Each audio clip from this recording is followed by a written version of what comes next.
अष्टाध्यायी जगन्माता यस्य चित्तात् समुत्थिता वेदानामुक्ताराय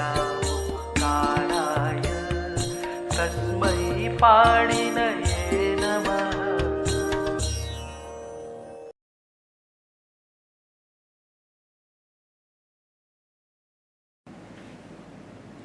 नमः पाणिनये। हमारे भारत की जो सारस्वत निधि है वो सब संस्कृत में विरचित है। उसको समझने के लिए और उसका संरक्षण करने के लिए हमें संस्कृत का ज्ञान होना चाहिए, जो हमारी शिक्षा में दूर दूर तक कहीं भी नहीं है। और जो दिख रही है संस्कृत हमें शिक्षा के भीतर, वो सब छलावा है, वो अंग्रेज़ों का बनाया हुआ प्रपंच है, जिसको पढ़ने से संस्कृत आती ही नहीं है, संस्कृत के बारे में जानकारी हो जाती है।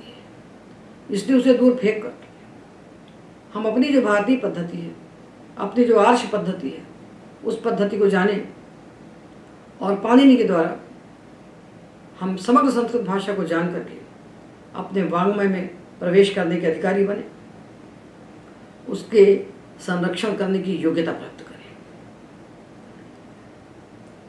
विश्व के सारे विद्वान इस विषय पर एक मत है कि पाणिनि के अष्टाध्यायी विश्व का सबसे वैज्ञानिक और सबसे आश्चर्यजनक ग्रंथ है। ये मानवीय मेधा का चरम निदर्शन है, इसकी कोई बराबरी नहीं है। ऐसा कोई ग्रंथ, विलक्षण ग्रंथ संसार में लिखा ही नहीं गया, और इसको हम नहीं जानते हैं। और भारत में पैदा होते हैं, हम वेद नहीं जानते, हम रामायण नहीं जानते, हम महाभारत नहीं पढ़ते, हम उपनिषद नहीं पढ़ते, हम गीता नहीं पढ़ते, हम संस्कृत का एक भी ग्रंथ नहीं पढ़ते, और अपने आप को हम भारतीय कहते हैं, तो कहीं ना कहीं हमारा भ्रम है बहुत बड़ा। इससे हमको निवृत्त होना पड़ेगा। तो संस्कृत हम नहीं जानेंगे तो हम संस्कृत वाङ्मय में प्रवेश नहीं कर सकेंगे, और संस्कृत को जानने के लिए व्याकरण के सिवा दूसरा कोई मार्ग नहीं है। और सारे व्याकरण अपर्याप्त हैं वेद राशि तक पहुंचाने के लिए। तो यदि हमको लौकिक वैदिक समग्र शब्द राशि का प्रत्यक्ष करना है तो हमें पाणिनि व्याकरण ही पढ़ना पड़ेगा। तो पाणिनि व्याकरण का परिचय हम आपको संक्षेप में देते हैं, और जो उपाय हैं उसको पढ़ने के, उनके बारे में बताते हैं, ताकि हम जान सकें कि कैसे इसको पढ़ना है और कैसे संस्कृत भाषा को जानकर वेदादि शास्त्रों की रक्षा करने के अधिकारी बनना है। भगवान पाणिनि के पहले भी बहुत से व्याकरण थे, बाद में भी लिखे गए, किंतु वे व्याकरण लौकिक वैदिक उभय शब्द राशि को सिद्ध नहीं कर पाते हैं, इसलिए अपर्याप्त है। पाणिनि व्याकरण से लौकिक वैदिक उभय शब्द राशि को हम व्युत्पन्न कर सकते हैं, इसलिए पाणिनि व्याकरण ही वेदांगत्वेन मान्य है। कौन सी विशेषता इसमें है और कैसे इसे पढ़ा जाए और कैसे इसे पढ़ा जाता था, ये दोनों बातें हमें मालूम होना चाहिए।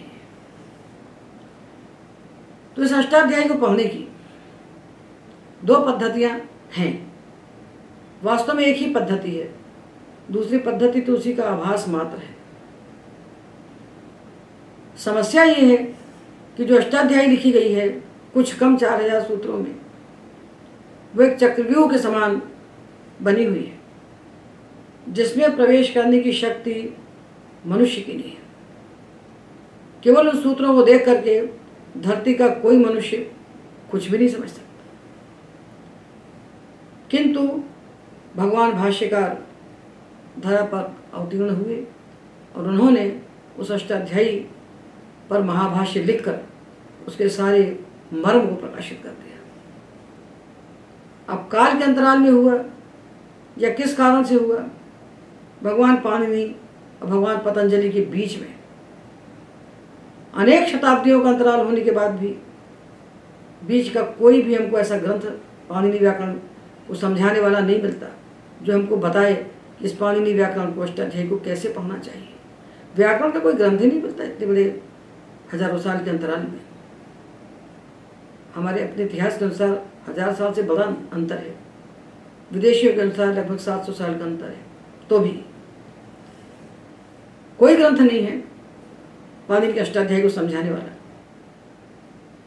तो अष्टाध्यायी है और उसके बाद महाभाष्य है। जो कहते हैं कि अष्टाध्यायी और महाभाष्य ये दो ही व्याकरण की पुस्तकें हैं और इन दो को ही पढ़ना चाहिए और बाकी सब व्यर्थ है, अष्टाध्यायी महाभाष्य द्वे व्याकरण पुस्तके ततोन्यत पुस्तकम यत्तु तत्सर्वम धूर्त चेष्टितम। इन दो के अलावा जो किताबें हैं व्याकरण की वो सब धूर्तों की चेष्टा है। तो ये कहने वालों को समझना चाहिए कि ये जो वचन कह रहे हैं ये सर्वथा असंगत है और सर्वथा अनुचित है, गलत है। क्योंकि महाभाष्य के द्वारा अष्टाध्यायी को नहीं समझा जा सकता। महाभाष्य प्रक्रिया ग्रंथ नहीं है। महाभाष्य तो उन विद्वानों के लिए बना हुआ है जो समग्र प्रक्रिया का ज्ञान रखते हैं, जो समग्र प्रक्रिया के जानकार हैं, उनके लिए ये परिष्कार ग्रंथ है। इसके द्वारा प्रक्रिया को नहीं सीखा जा सकता। पहला सूत्र आता है अष्टाध्यायी का वृद्धिरादेश। तो भाष्यकार वहाँ प्रश्न करते हैं कि इस चकार को कुत्व क्यों नहीं हो गया, जो कुसे कुत्व होकर इसको ककार क्यों नहीं हो गया, पदांत है ये। तो उसका उत्तर देते हैं भत्वात, भा संज्ञा होने के कारण कुत्व नहीं हुआ, क्योंकि कुत्व होता है झरी पदांत, झर परे हो या पदांत हो। तो भा संज्ञा होने से इसको कुत्व नहीं हुआ। तो दूसरा प्रश्न करते हैं कि भा संज्ञा कैसे हो जाएगी, भत्वम कथम, भत्व कैसे हो जाएगा, क्योंकि भा संज्ञा तो यचिभम से होती है। यादि अजादि सर्वनाम स्थान भिन्न स्वादि प्रत्यय परे होने पर ही भा संज्ञा होती है। तो भा संज्ञा कैसे हो गई जो कुत्व ना हो। तो कहते हैं छांद सत्वाद, छांद सत्वाद भा संज्ञा नहीं। तो प्रश्न में से प्रश्न निकालते हुए इतना घटाटोप व्याख्यान करते हैं भाष्यकार। तो इससे कोई बालक, अबोध बालक जो व्याकरण पढ़ने के लिए आके बैठा है आपके सामने, इससे आप इसको व्याकरण पढ़ा सकते हैं क्या? असंभव बात है। ये तो उनके लिए है जो प्रक्रिया के पंडित हैं, जो प्रक्रिया में निष्णात है, वही भाष्य को पढ़कर अपना परिष्कार कर सकते हैं। तो प्रक्रिया को कैसे जाना जाए, अष्टाध्यायी के सूत्रों को कैसे समझा जाए कि अल्पीय साकालीन, छोटे से छोटे समय में ये हमको सारे शब्दों की सिद्धि करा दे। और महाभाष्य के बाद हम चलते हैं तो काशिका वृत्ति हमको मिलती है, वामन जयादित्य के द्वारा लिखी हुई काशिका वृत्ति हमको मिलती है। वो भी लगभग 7वीं शताब्दी का ग्रंथ है, मतलब 600-700 वर्ष का अंतर भाष्यकार और काशिकाकार के बीच में है। इसके बीच में भी कोई ग्रंथ हमको ऐसा नहीं मिलता जो पाणिनि अष्टाध्यायी के सूत्रों को समझाने की विधि हमको बता दे, या उसके भीतर प्रक्रिया कैसे निकाली जाए उसमें से ये विधि बता दे। ऐसा कोई ग्रंथ हमको व्याकरण का नहीं मिलता। और काशिका जो मिलती है वो अष्टाध्यायी क्रम से अष्टाध्यायी के सूत्रों की समग्र व्याख्या करती है। ये बहुत बड़ा उपकार किया है काशिकाकार ने कि सारे सूत्रों को क्रम से उन्होंने व्याख्यात किया है, उसका कोई भी अंश नहीं छोड़ा है। उदाहरण प्रत्युदाहरण के सहित सारे सूत्रों का व्याख्यान काशिकाकार ने किया है। तब भी काशिका से हम शब्दों की सिद्धि इसलिए नहीं कर सकते क्योंकि काशिका भी प्रक्रिया ग्रंथ नहीं है, तो अष्टाध्यायी भी प्रक्रिया ग्रंथ नहीं है, महाभाष्य भी प्रक्रिया ग्रंथ नहीं है और काशिका भी प्रक्रिया ग्रंथ नहीं है। इसके भीतर प्रक्रिया छुपी पड़ी है, उसको हमें इसमें से निकालना है। उस प्रक्रिया के विज्ञान को हमें समझना है कि कैसे उन सूत्रों को निकाला जाए, किस प्रकार से उनका विनियोग किया जाए कि सारे शब्द सिद्ध हो जाए। तो प्रक्रिया के ग्रंथों की आवश्यकता तो बची ही रहेगी। तब 10वीं-11वीं शताब्दी में प्रक्रिया ग्रंथों का उद्भव हुआ, जिन्होंने अपनी बुद्धि विवेक से अष्टाध्यायी के सूत्रों में से प्रक्रिया को प्रकट किया। कोई ना कोई प्रक्रिया तो थी, इसमें कोई संदेह नहीं, क्योंकि इतना बड़ा संस्कृत वाङ्मय जो लिखा गया पाणिनि के बाद, ये कालिदास, भास, बाण भट्ट, बड़े बड़े संस्कृत के कवि जो हुए, जिन्होंने कोई ना कोई व्याकरण तो पढ़ा है ना भाई। बिना पढ़े इतना उन्नत साहित्य कैसे रच सकते हैं? तो कौन सी विधि थी वो हमको नहीं मालूम। इसलिए प्रक्रिया ग्रंथों की आवश्यकता का अनुभव हुआ और 10वीं-11वीं शताब्दी में प्रक्रिया ग्रंथ रचे गए। प्रक्रिया कौमुदी, प्रक्रिया सर्वस्व इत्यादि इनकी रचना आरंभ हुई और इन ग्रंथों से होते होते प्रक्रिया का सर्वोन्नत स्वरूप हमको मिलता है आचार्य भट्टोजी दीक्षित की सिद्धांत कौमुदी में। सिद्धांत कौमुदी में अष्टाध्यायी के सारे सूत्र व्याख्यात हैं और अष्टाध्यायी क्रम से व्याख्यात नहीं है काशिका के समान, वो प्रक्रिया के क्रम से उनका विनियोग किया गया है, उनको प्रक्रिया के अनुसार उठाया गया है और उठा करके उनसे शब्दों की सिद्धि की गई है। तो प्रक्रिया के लिए सबसे प्रामाणिक ग्रंथ माना जाता रहा है दुनिया में, आज भी माना जाता है सिद्धांत कौमुदी। और इस सिद्धांत कौमुदी को जिस विधि से रचा गया है इसको हमें जरूर समझना चाहिए। तो हम जानेंगे कि अष्टाध्यायी में सूत्रकार क्या कहना चाहते हैं और दीक्षित जी ने उसमें से कितना समझा है और सब सिद्ध करने के बाद भी मार्ग में कहाँ दोष हो गया है कि उसको पढ़ने में वर्षों लगने के बाद भी तत्काल कुछ स्फुरित नहीं होता। तो ये जानिए कि अष्टाध्यायी प्रक्रिया ग्रंथ नहीं है और प्रक्रिया इसी के भीतर बैठी है। इसका अर्थ है कि ये जो वृद्धि राधा से लेकर आ तक दिखने वाली अष्टाध्यायी है ये अखंड नहीं है, ये सखंड है। इसके खंड हैं, इसके कम से कम 7 खंड हमें करना चाहिए और जब इसके 7 खंड हम कर लेते हैं तो ये छोटे छोटे 7 खंड हो जाते हैं और अष्टाध्यायी हल्की हो जाती है, छोटी हो जाती है।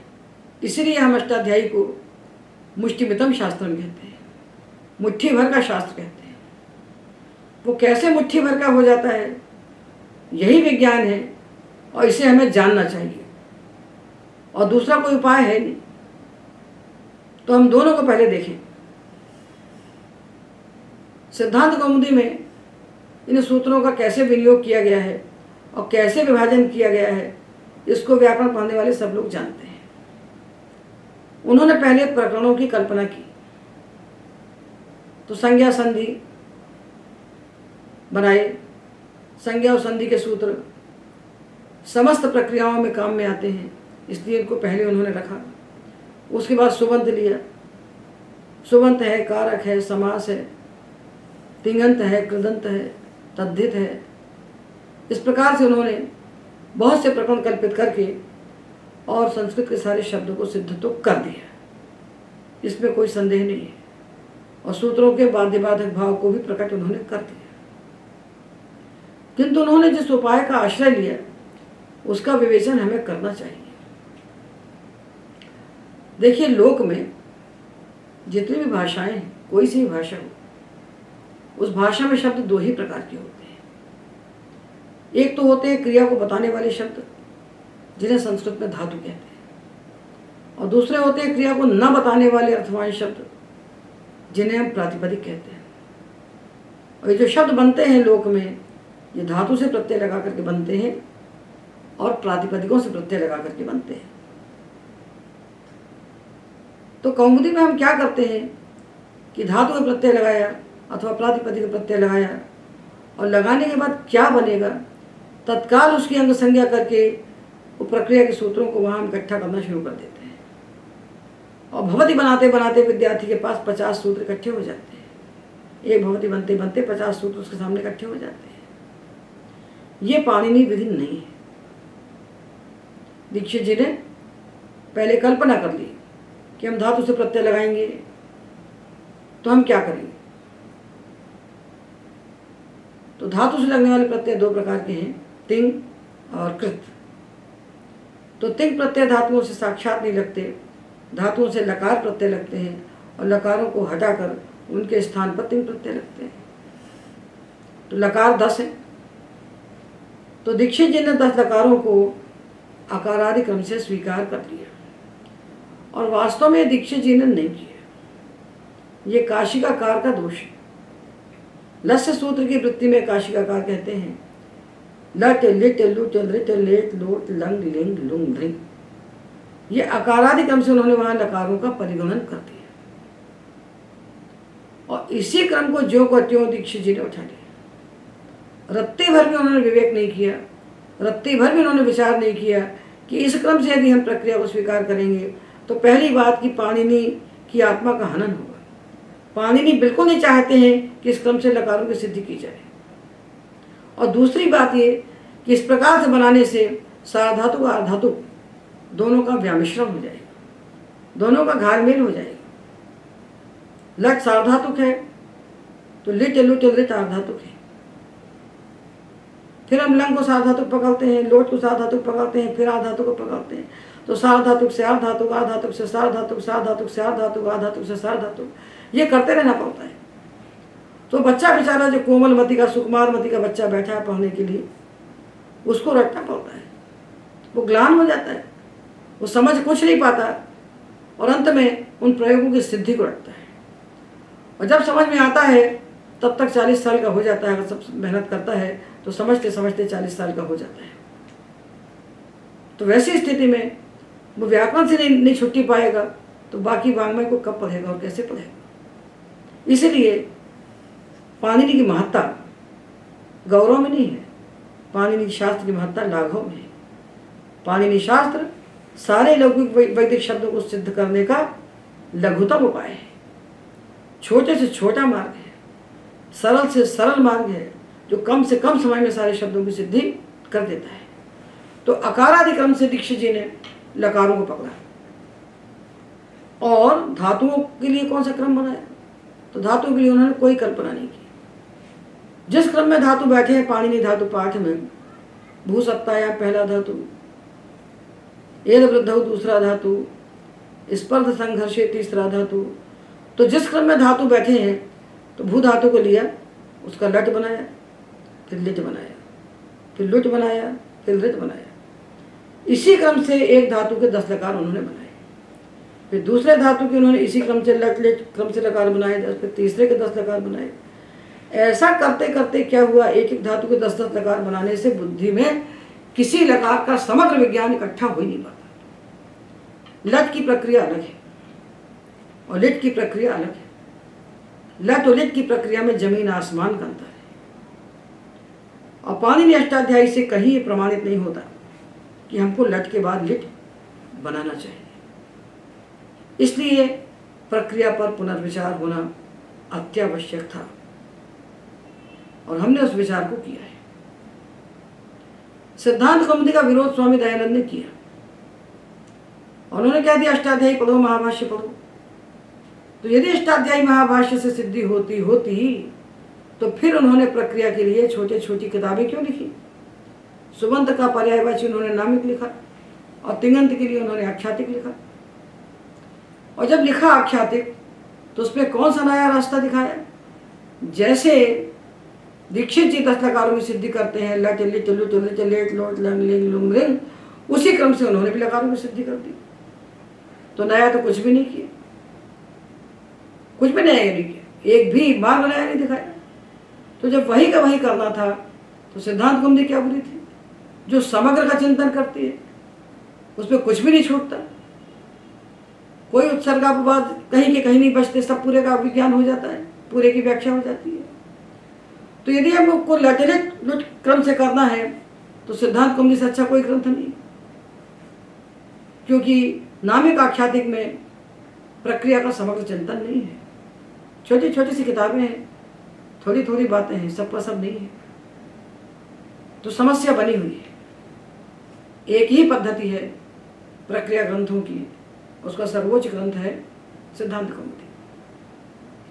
सिद्धांत कौमुदी की इतनी बड़ी प्रतिष्ठा हुई विश्व में, और क्यों हुई?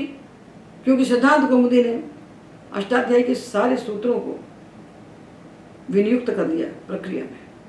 सारे सूत्रों को उन्होंने प्रक्रिया में विनियोग कर लिया, अलग अलग विभाग करके प्रक्रिया की सुबद्ध तिङंत स्वर प्रक्रिया समास इत्यादि सबको अलग अलग करके उन्होंने बना लिया। तो सारी अष्टाध्यायी आलोकित हो गई, प्रकाशित हो गई, और सिद्धांत कौमुदी पूरे विश्व में प्रतिष्ठित हो गई। और हम लोगों ने प्रक्रिया उसी को पढ़ के सीखी, किंतु उसको पढ़ने से जो क्लेश हुआ वो भी अविस्मरणीय क्लेश है। उसी क्लेश के फलस्वरूप अगला चिंतन बुद्धि में स्फुरित हुआ। किंतु पहले हम सिद्धांत कौमुदी की बात पूरी कर लें। जब सिद्धांत कौमुदी प्रकट हुई तो अपने आप में उसको भी पढ़ के समझा नहीं जा सकता था, उसको भी व्याख्या की जरूरत थी। तो ग्रंथ जो लिखा गया जिसको विद्यार्थी अपने आप नहीं पढ़ सकता था, तो भट्टोजी दीक्षित ने ही अपनी सिद्धांत कौमुदी पर प्रौढ़ मनोरमा नाम की व्याख्या लिखी। पहले उन्होंने शब्द कौस्तुभ लिखा, अष्टाध्यायी के क्रम से अष्टाध्यायी के सूत्रों की व्याख्या उन्होंने की, किंतु उससे प्रक्रिया को प्रकट नहीं कर पाए। तो उन्होंने सिद्धांत कौमुदी क्रम का आश्रय लिया। पिछली परंपरा प्रक्रिया की जो थी उसको परिष्कृत करते हुए उन्होंने समग्र सूत्रों का विनियोग करते हुए इस ग्रंथ को रचा, और इस ग्रंथ की इतनी बड़ी प्रतिष्ठा हुई कि बड़े बड़े आचार्यों ने इस पर अपनी टीकाएं लिखी। तो आचार्य भट्टोजी दीक्षित ने स्वयं ही अपने ग्रंथ सिद्धांत कौमुदी पर प्रौढ़ मनोरमा नाम से टीका लिखी। महामहोपाध्याय आचार्य नागेश भट्ट ने इस कौमुदी पर शेखर नाम से टीका लिखी। शब्देंदु शेखर और बृहद शब्देंदु शेखर, लघु शब्देंदु शेखर नाम से उन्होंने टीकाएं लिखी। और जितना प्रयास चल पड़ा सब सिद्धांत कौमुदी को केंद्र में रखकर उसी के आसपास ग्रंथों की रचना होना आरंभ हो गया। छोटी छोटी टीकाएं बाल मनोरमा, तत्वबोधिनी इत्यादि इस पर लिखी गई।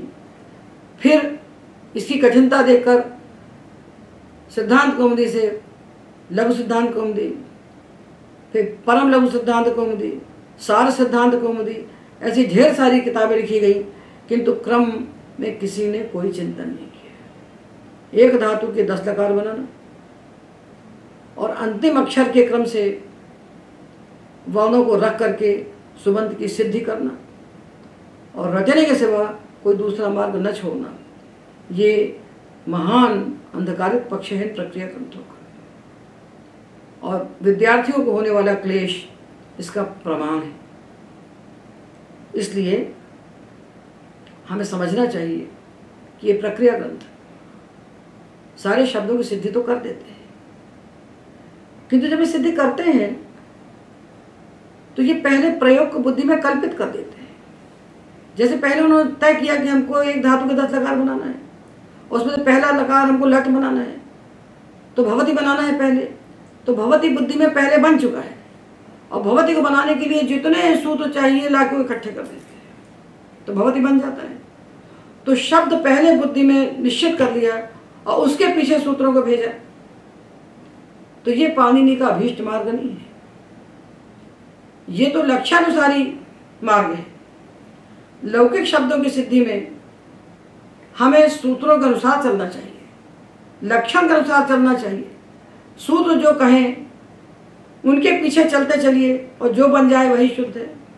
वैदिक शब्द राशि सुनिश्चित है, उसके शब्द किसी प्रकार से भी अदले बदले नहीं जा सकते। इसलिए वैदिक शब्द राशि को सिद्ध करने के लिए हमें लक्ष्य के चक्षुष होकर शब्द सिद्धि करना चाहिए, और लौकिक शब्दों को सिद्ध करने के लिए हमें लक्षण के चक्षुष होकर के चलना चाहिए। लक्षण यानी शास्त्र, शास्त्र जैसा कहे वैसा हमें चलना चाहिए, और वैदिक शब्दों की सिद्धि के लिए वैदिक शब्द जैसा कहे वैसे हमको सूत्रों को चलाना चाहिए। ये दो रास्ते होना चाहिए। किंतु लौकिक शब्दों की सिद्धि में प्रयोगों को पहले बुद्धि में कल्पित करके दीक्षित जी ने जो ये महाभवन खड़ा कर दिया है, इसमें बहुत बड़ा क्लेश है। बहुत बड़ा क्लेश ये है कि उस एक प्रयोग के लिए हमने सूत्र को उठाया, जैसे हमको उयतु प्रयोग बनाना है, और उयतु के लिए हम ग्रहिज्या वैवेदी वष्टि विचति दुष्टति प्रच्छति वृज्जति नांगिति सूत्र को ले आए, क्योंकि इससे वहां संप्रसारण हमको प्राप्त हुआ। अब ये संप्रसारण जो होता है, सूत्र जो कहा जा रहा है, इस सूत्र में 9 धातु है, और जो संप्रसारण करते हैं कित परे होने पर, कित परे होने पर। इसमें से वह धातु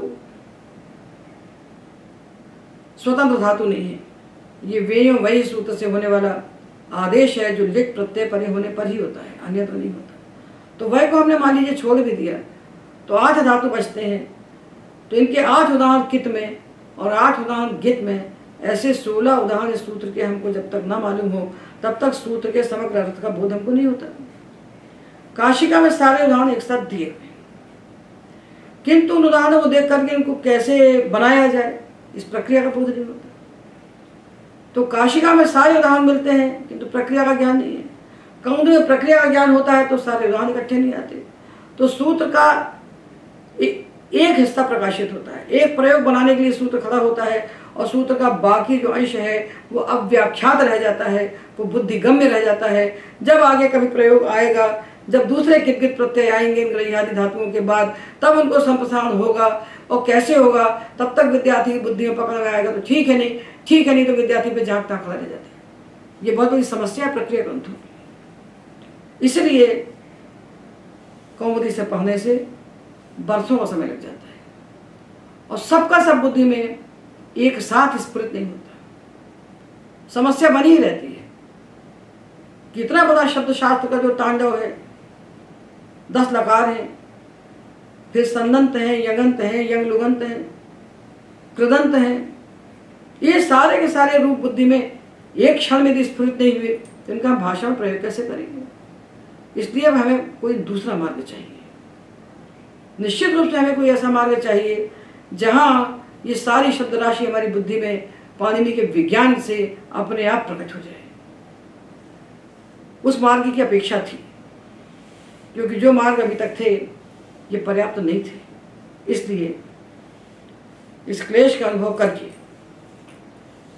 अनेक वर्षों के लगातार यत्न से, लगातार संकल्प से, लगभग 40 वर्ष से लगातार इसी कार्य को करने से, पाणिनि अष्टाध्यायी का बार बार मंथन करने से, पाणिनि शास्त्र के भीतर जो प्रक्रिया विज्ञान है वो विज्ञान भगवान पाणिनि के अनुग्रह से हमारी बुद्धि में प्रस्फुरित हुआ, प्रकट हुआ। उनकी कृपा से, उनके अनुग्रह से उसका हमें साक्षात्कार हुआ और हमने पाणिनि अष्टाध्यायी के भीतर रहने वाली उस प्रक्रिया को देख लिया, जिसको अष्टाध्यायी का गुण गाने वाले और महाभाष्य का गुण गाने वाले नहीं जान सके, क्योंकि वो तो अष्टाध्यायी क्रम से एक एक सूत्र को पढ़ते चले जाते हैं। तो अष्टाध्यायी के सूत्रों को प्रतिराधा से आ तक पढ़ना तो कोई विधि है ही नहीं, क्योंकि उसमें तो 5 प्रक्रियाएं एक साथ गुम्फित हैं, मिली हुई पड़ी हैं। उससे कैसे पढ़ोगे? एक सूत्र तिङंत का पढ़ोगे, एक सुबंध का पढ़ोगे, तो ना ये बनेगा ना वो बनेगा। इसलिए पाणिनि का एक प्रक्रिया विज्ञान जो भगवान पाणिनि के अनुग्रह से विश्व में उद्भूत हुआ, इस प्रक्रिया के विषय में हम आपको क्रम से बताएंगे। एतावदेव।